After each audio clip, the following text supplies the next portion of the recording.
Have you ever wondered why our numbers look and sound the way they do? I first thought about this when I was in elementary school.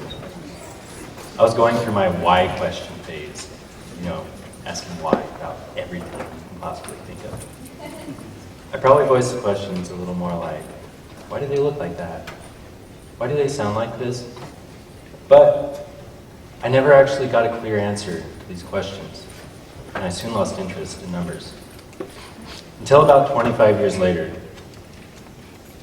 This is when I graduated art school. Now in art school, I was learning mostly conceptual art.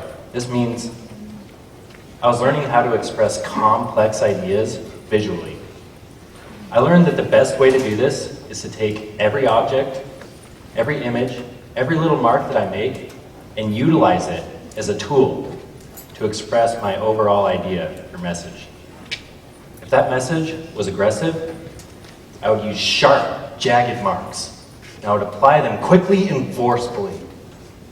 If that overall message was gentle, I would use smooth, delicate marks.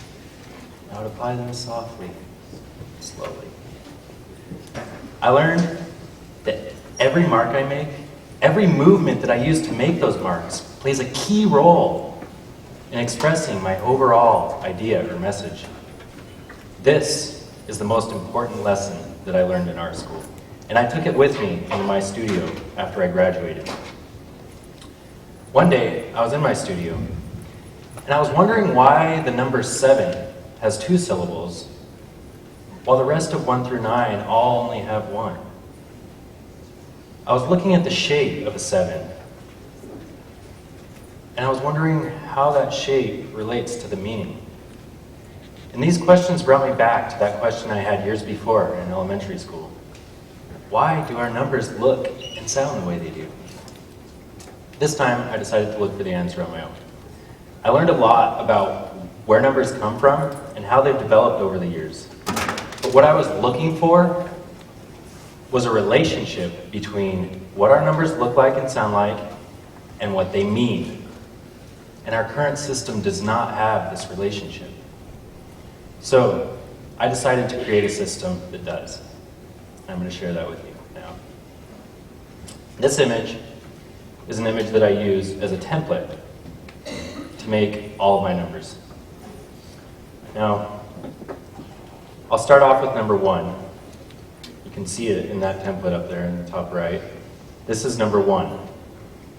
And this is number 2. So I can take number 1 and number 2, and I can put them together to make my next image. This image represents 2 plus 1. In other words, 3. You can't make any more numbers with those 2, so I add another one. This is 4. You can take 4, and you can add 1 to it, and you get 4 plus 1, or 5. You can take 4, and you can add 2 to it, and you get 4 plus 2, or 6. Now, notice the relationship between 6 and 3. They're very similar in the way that they look. Any number multiplied by 2, all you have to do is rotate that image once, like this. 3 times 2 is 6. Now, 7 looks like this. 4 plus 2 plus 1. And you can't make any more numbers with those 3, so we add another one. This is 8. You can take 8 and add 1 to it, and you get 9. 8, you add 2 to it, and you get 10. Notice again the relationship between 10 and 5. Any number rotated once is that number times 2. 5 times 2 is 10. So 11 looks like this. 8 plus 2 plus 1. And 12 looks like this. 8 plus 4. Do you recognize this image? It's the same as 6 or 3. Remember, any number multiplied by 2 is rotated once. So I'm going to ask you a quick question right here. And as I finish counting to 16, you'll be able to think about it. What do you think 12 times 2 is going to look like? This is 13. 8 plus 4 plus 1. 14. 8 plus 4 plus 2. Do you recognize this image? It's very similar to 7. All you gotta do is rotate it. So 7 times 2 is 14. Finally, we have 15, which is 8 plus 4 plus 2 plus 1. And you can't make any more numbers with those, so we're brought to 16. Here we have 12. How many of you believe or think that you have a good idea of what 12 times 2 might look like? Raise your hands. Yeah. A lot. Well, if you think that you just have to rotate it once, then you're right. 12 times 2 is 24. This is also 8 plus 16. I want to show you a couple of cool tricks. These are addition subtraction tricks. So, you have 15. If you want to subtract 5 from 15, all you have to do is take the image of 5, which exists already in 15, and just remove it. And what you're left with is 10. 15 minus 5 is 10. You want to subtract 2 from 10, you just remove the mark for 2, and you're left with 8. If you want to add 7 to 8, you just take that image for 7, and you put it right back on, and you're back with 15. So these tricks are super fun. But, okay, so all I've been talking to you about right now is how they look. So I want to add sound. You can take this same image as I use as a template, and you can break it apart into 12 different marks. You can then apply each of these 12 marks a note from our major-minor scale. In this way, we can start to have tunes that can go with our numbers. Imagine being able to remember maybe your bank account number with a tune. We can remember lyrics a lot easier with tunes. Why not numbers? Imagine a really complex number.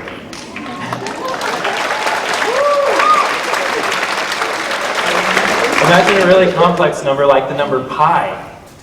We could have a tune to go with that. We would all remember so much more of this number than just 3.14. But I didn't want to stop there either. I wanted to take this further. These same 12 marks can be applied to a cube. You can be inside of a three-dimensional space, and you can feel where the numbers are.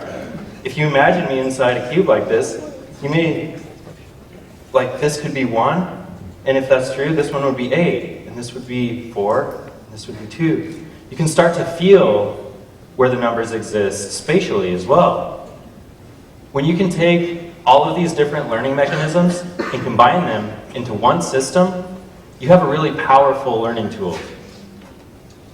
People who have a hard time reading to learn can learn just as effectively by hearing or spatially. And I think that this can improve our learning, and it can also help people who may have learning disabilities. But one of the coolest things that happens with this system is when you start to put the numbers together in special groups. This is a drawing of a multiplication table that I made using my numbers. And when I finished this, or actually when I was working on it, I started to notice these wave-like patterns and these grid-like patterns occurring in it. And I was really curious as to how these worked. And so I designed an experiment to try to figure out what was going on. I took each of my single images. Oh, I have to tell you first. The numbers going up on the top right are whole numbers, and the numbers going up to the left are fractions. Everything in the center there, in that diamond, are whole numbers multiplied by fractions, just so you get an idea of kind of how this works. So I wanted to isolate where these patterns were happening, and so I started by withdrawing each of my single marks. My mark for 1, I found everywhere in this image where that mark occurred, and I isolated it. And this is the pattern that I got. Everywhere where my mark for 2 occurred is here. 4, 8, 16, 32. And these are my fractions. You can see how the larger they get, the more complicated they become. When I started to isolate these, I had an idea.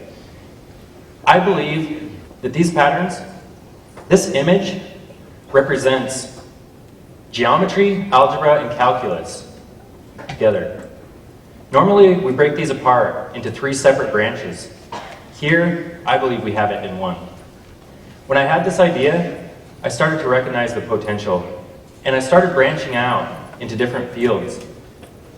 I started recognizing patterns and relationships between this and things like computer science and physics, light waves, sound waves, gravity. But what's important here, it's not the science, it's not the math, it's not even the language. What's most important is that I challenged the underlying structure and foundation of an old and unquestioned system, our numbers. We, as people, need to be continuously questioning the building blocks that our most widely used systems are based upon. Economics, environment, education. What's a system that you feel needs improved? Maybe, no matter what we do, nothing ever seems to help this system. It could be because its building blocks can no longer support it.